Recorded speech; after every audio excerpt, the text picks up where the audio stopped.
जय हिंद साथियों, competition war के यूट्यूब चैनल में आपका स्वागत है। मेरा नाम है संदीप, उपस्थित हूं आपके लिए लेकर एक नई वीडियो। दोस्तों, आज की वीडियो में हम बात करने वाले हैं हमास के चीफ याह्या सिनवार की इजराइल की एक एयर स्ट्राइक के अंदर मौत हो गई है। इसी के बारे में बात करेंगे। याह्या सिनवार की ये तस्वीर आपको स्क्रीन पर दिख रही है। दोस्तों, ये हमास के चीफ थे, तो हमास संगठन के जन्म की कहानी इस वीडियो के अंदर हम डिस्कस करेंगे। साथ ही हमास का फेवर लेने वाले और उसकी फंडिंग करने वाले जो देश हैं उनके बारे में भी हम थोड़ा सा बात जरूर करेंगे। दोस्तों, यदि आप चैनल पर नए हो तो चाहो तो चैनल को सब्सक्राइब करके बेल आइकन को हिट कर सकते हो और आप वीडियो के डिस्क्रिप्शन को चेक करना मत भूलिएगा। दोस्तों, हमास इजराइल से क्यों लड़ता है, ये सवाल आपके मन में जरूर आया होगा। दोस्तों, हमास फिलिस्तीनी एक संगठन है जो कि फिलिस्तीन राष्ट्र की डिमांड को लेकर के इजराइल से लगातार लड़ता रहता है। दोस्तों, आज का जो आप इजराइल देख रहे हैं वो 1948 से पहले फिलिस्तीन नाम का एक देश हुआ करता था। 1948 में इस भूमि पर जब ब्रिटेन और अमेरिका ने मिल करके यहूदियों को इजराइल नाम के एक देश से इस भूमि पर बसाया, तब से लेकर के आज तक लगातार इजराइल अपना विस्तार करता हुआ जा रहा है और आज उस भूमि पर वेस्ट बैंक और गाजा पट्टी नाम की एक छोटी सी जगह के अंदर सिकुड़ कर रह गया है फिलिस्तीनी राष्ट्र। गाजा के अंदर हमास नाम का एक संगठन है जो फिलिस्तीन की डिमांड को लेकर के लगातार इजराइल से लड़ता रहता है और वेस्ट बैंक के अंदर जो है फिलिस्तीनी सरकार कुछ हिस्सों में कार्य करती है। ठीक है दोस्तों, ये एक बैकग्राउंड है जिससे मैंने आपसे बताया। इस पूरे वीडियो को हम इस इतिहास के नजरिए से डिस्कस करने का प्रयास करेंगे। साथ ही हमास के बारे में हम जो भी टॉप लीडरशिप रही हमास की, उन सारी चीजों के बारे में हम आपसे डिस्कस करने वाले हैं। दोस्तों, तो ये वीडियो कुल मिलाकर के बहुत ही कॉम्प्रिहेंसिव और बहुत ही अच्छा होने वाला है। आप लोग कहीं जाइएगा मत। आईआर सेक्शन के लिए ये वीडियो आपके लिए इंपॉर्टेंट होगा। यदि आप आईएएस या पीसीएस की तैयारी करते हैं तो आपको प्रीलिम्स एंड मेंस दोनों के दृष्टिकोण से ये वीडियो जो है समान रूप से उपयोगी होने वाला है। तो चलिए आइए वीडियो को स्टार्ट करते हैं। दोस्तों, स्क्रीन पर दिख रही न्यूज़पेपर की कटिंग के माध्यम से हम अपनी बातचीत की शुरुआत करेंगे। ये दैनिक जागरण के राष्ट्रीय संस्करण न्यूज़पेपर की कटिंग है, जिसमें कल इस न्यूज़पेपर के अंदर ये खबर आई थी कि हमास के चीफ याह्या सिनवार मारा गया, जो कि डीएनए टेस्ट के बाद इजरायली सेना ने इस बात की घोषणा की। ये याह्या सिनवार की तस्वीर आप फिर से एक बार देख लीजिए। बाइडेन यानी कि जो यूनाइटेड स्टेट के राष्ट्रपति हैं अमेरिका के, उन्होंने इस सूचना के बाद इजराइल को शाबाशी दी और बताया कि आपने एक बड़ा काम किया है। इजराइल पर 7 अक्टूबर के हमले का ये मास्टरमाइंड था। 7 अक्टूबर 2023 को इजराइल के गाजा पट्टी से जो है लगे हुई छोटी सी जगह में हमास ने इजरायली लोगों पर हमला किया। जब वो लोग पार्टी वार्टी कर रहे थे, छुट्टियां मना रहे थे, उस हमले के अंदर हमास ने इजराइल के लगभग 1200 नागरिकों को मारा था, जिसमें बच्चे, महिलाएं सब लोग शामिल थे। तो काफी इनोसेंट लोगों को इस संगठन ने मौत के घाट उतार दिया था 7 अक्टूबर 2023 के अंदर। उसके बाद लगातार जो है हमास को सप्रेस करने के लिए, हमास को जो है एकदम से खत्म कर देने के लिए इजराइल जो है लगातार गाजा स्ट्रिप के अंदर, वेस्ट बैंक के अंदर एयर स्ट्राइक करता रहता है। साथ ही हमास के जो लोग हैं, जो इजराइल के आसपास के देशों में स्थित है, चाहे वो सीरिया में हो, जॉर्डन के कुछ हिस्से में हो, लेबनान में हो, लगातार बमबारी करके हमास को खत्म करने का प्रयास इजराइल जो है करता रह रहा है। साथ ही आपने पिछले कुछ दिनों पहले मेरे चैनल पर ही आए हुए कई वीडियो के अंदर सुना होगा कि इजराइल ने जो है लेबनान को भी आक्रमण कर दिया और लेबनान में भी जो लेबनानी समर्थक एक ग्रुप है हिजबुल्लाह, उसके भी चीफ नसरुल्लाह को भी इजराइल ने हाल ही में मारा है। और लगातार हिजबुल्लाह की भी जो टॉप लीडरशिप है उसको 2 महीने के अंदर इजराइल खत्म कर चुका है। तो ये भी अपडेट आपने जाना था।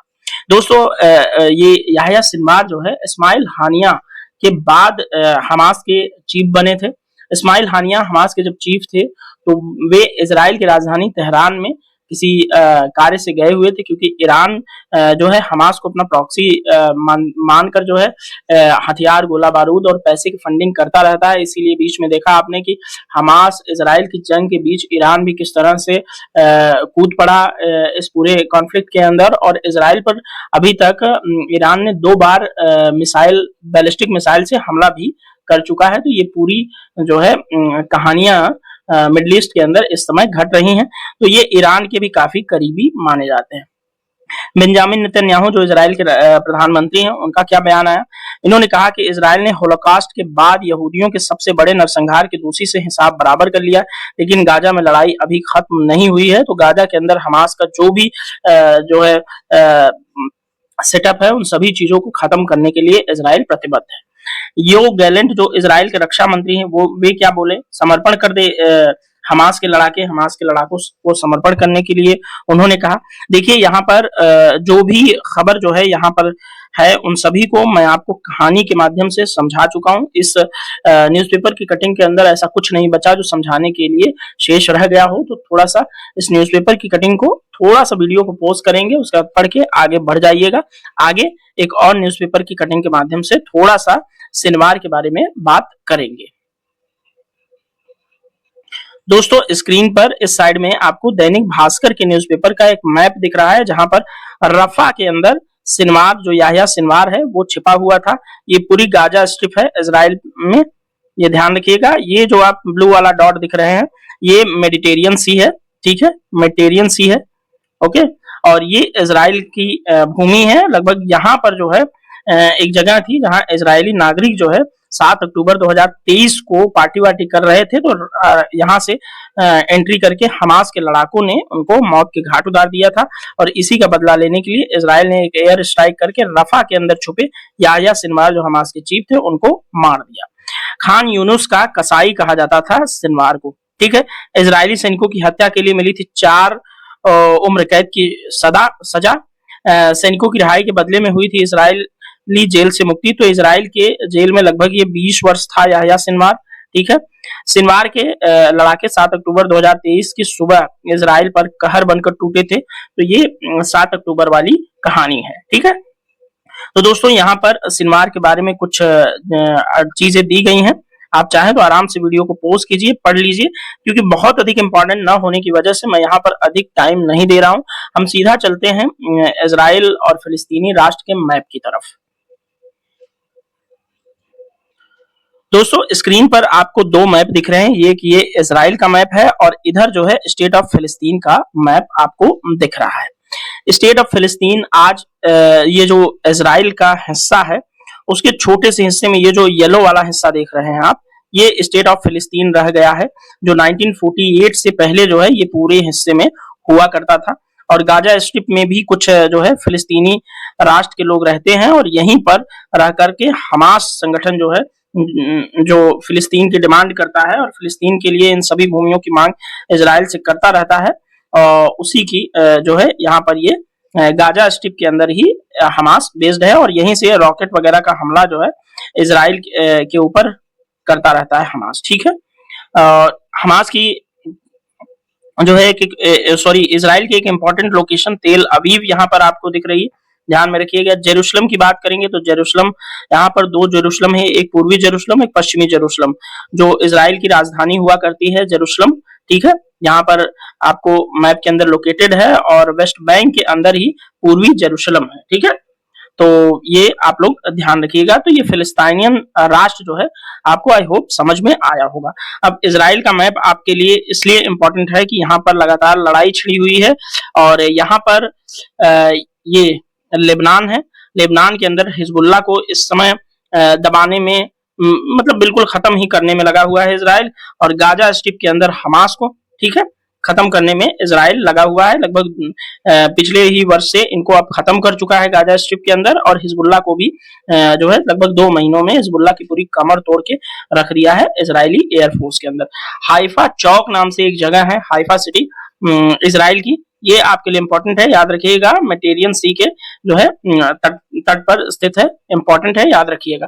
अब इजराइल के आसपास की लोकेशन आपके लिए इंपॉर्टेंट है। ये सिनाई प्रायद्वीप है जो कि मिस्र के इस समय अधिकार क्षेत्र में आता है, ठीक है। मिस्र हालांकि इधर भी है, लेकिन ये मिस्र का एक हिस्सा है सिनाई प्रायद्वीप। कभी इजराइल भी इस पर कब्जा कर चुका था, लेकिन अभी जो है इजराइल ने फिलिस्तीन को, इजिप्ट को बोला ले लो, अपना हिस्सा ले जाओ, ठीक है। यहीं से जो है इधर से निकलती है आपके स्वेज नहर, ठीक है।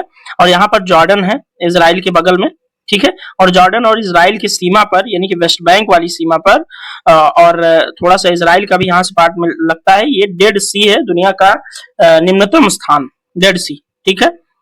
ये मृत सागर इसको बोलते हैं।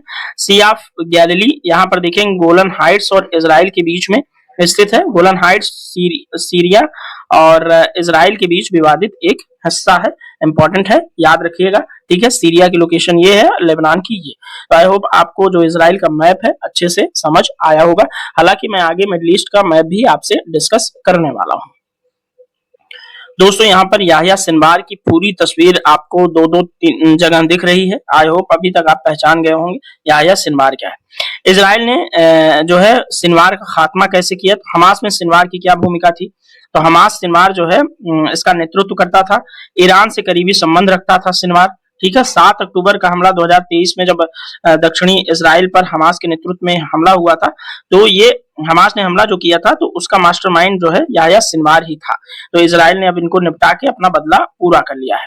इजराइल की हिट लिस्ट में जो है याह्या सिनवार जो है सबसे वांछित व्यक्तियों में से एक था, ठीक है, जिसे इजराइल खत्म करना चाहता था। हमास की कमान इन्होंने कब संभाली, तो भैया ये देखिए, मैं आपको पहले ही बता चुका हूं कि हमास की राजनीतिक जो प्रमुख थे इस्माइल हानिया, जिनकी ईरान की राजधानी तेहरान के अंदर इजराइल ने एक एयर स्ट्राइक के अंदर मार दिया था, उनकी जब जुलाई 2023 में हत्या हो गई तो सिनवार जो है इसके प्रमुख बन गए थे। ये कहानी मैंने आपको बता दी। नेतन्याहू ने सिनवार को मारने के बाद क्या बोला, ये सब चीजें जो है आप देख लीजिएगा, ठीक है। सिनवार मारा गया लेकिन जंग अभी जारी है। सिनवार की मौत के बाद ये बयान आया, ठीक है। होलोकास्ट के बारे में ये जो उन्होंने कहा था, ये आपने न्यूज़पेपर की कटिंग के अंदर भी देखा ही होगा। ये हमास की टॉप लीडरशिप थी जिसे जो है निपटा चुका है इजराइल, ठीक है। ये लास्ट ये थे, ये भी निपट चुके हैं। और ये इस्माइल हानिया और मोहम्मद दाइफ हमास, ये हमास की मिलिट्री के चीफ थे, ये भी चले गए, ये भी चले गए, ये भी, यानी कि सारे लोग बेचारे। और उसके बाद दुनिया भर के नेताओं की क्या प्रतिक्रिया रही जो कि इजराइल का समर्थन करते हैं। जो बाइडेन, इमैनुअल मैक्रो, कीर स्टारमर ब्रिटेन के प्रधानमंत्री, जस्टिन ट्रूडो कनाडा के प्रधानमंत्री, जॉर्जिया मेलोनी इटली की प्रधानमंत्री और उर्सुला वॉन डेर लेयन जो है ईयू की प्रेसिडेंट है, ठीक है, यूरोपियन यूनियन की, उन्होंने क्या कहा था, ये सब चीजें आपको लगी हुई हैं स्क्रीन पर, आप देख लीजिए। दोस्तों अब आइए हम आपसे हमास के ओरिजिन और विस्तार पर बात करते हैं, यानी कि हमास का जन्म कैसे हुआ और हमास का विस्तार कहां कहां तक फैला हुआ है। देखिए यहाँ पर ध्यान रखिएगा कि हरकत अल मुकावामा अल इस्लामिया, ये पूरा हमास का नाम है, ठीक है। हमास एक इस्लामिक प्रतिरोध आंदोलन है। इसकी स्थापना मौलवी शेख अहमद यासीन ने 1987 में की थी। तो आई होप आपको हमास कब बना था ये समझ में आ गया होगा और इन्होंने जो है इसको स्थापना की थी। दोस्तों 1988 में हमास ने अपना चार्टर प्रकाशित किया जिसमें इजराइल को मिटाने और फिलिस्तीन में एक इस्लामी समाज की स्थापना की कसम खाई गई थी। तो मैंने पहले ही बता दिया कि फिलिस्तीनी राष्ट्र की स्थापना को लेकर के हमास इजराइल से लड़ता रहता है, जो कि मैंने आपको पहले ही बता दिया। देखिए यहाँ तमाम बम ब्लास्ट करना, इजराइल को तरह तरह से परेशान करना, ये जो है हमास का काम है। और हिजबुल्लाह नाम का जो लेबनानी संगठन है उसका भी यही मोटिव है कि वो इजराइल को खत्म करने के लिए ही स्थापित हुआ था।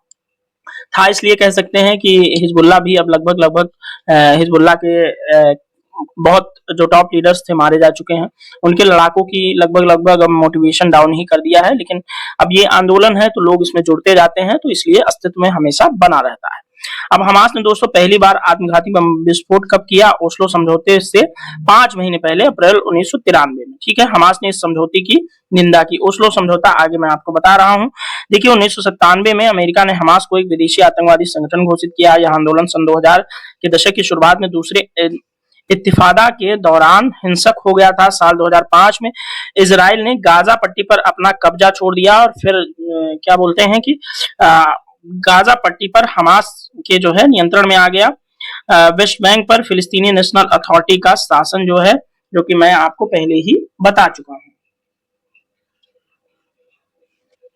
दोस्तों आई होप आपको फिलिस्तीनी राष्ट्र हमास का जो स्थापना था और उसका विस्तार आपको समझ में आया होगा। अब फिलिस्तीनी आंदोलन क्या है इसके बारे में थोड़ा सा बात कर लेते हैं। तो 1970 के दशक में फिलिस्तीन के हक की आवाजें उठने लगी। यासीर अराफात जो ये आपको इमेज के अंदर दिख रहे हैं, इनकी अगुवाई वाले फतह जैसे संगठनों ने फिलिस्तीनी लिबरेशन ऑर्गेनाइजेशन यानी कि पीएलओ बनाया था। ठीक है, यासिर अराफात की ये तस्वीर है, ध्यान रखिएगा, इंपॉर्टेंट होगा।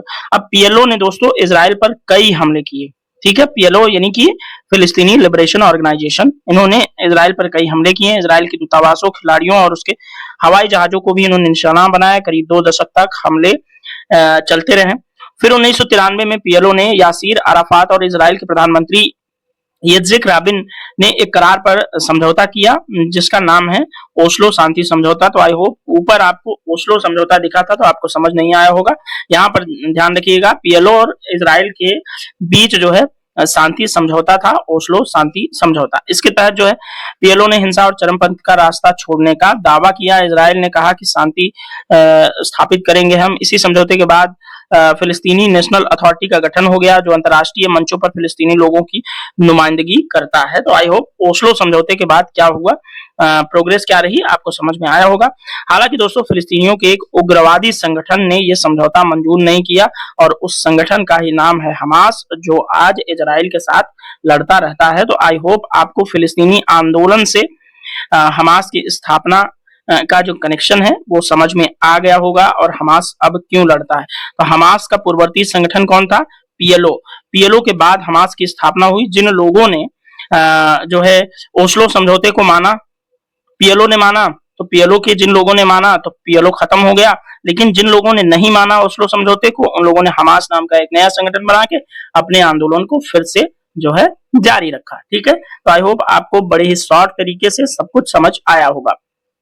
अब हमास की फंडिंग को लेकर के हमने बात की, तो अमेरिका और यूरोप ने हमास को एक आतंकवादी संगठन घोषित कर दिया, इसलिए आधिकारिक तौर पर ये मदद नहीं देते।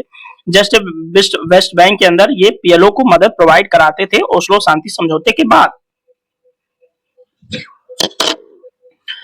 दोस्तों फिलिस्तीनी प्रवासियों और फारस की खाड़ी के प्राइवेट डोनर्स जो है हमास को फंडिंग करते हैं।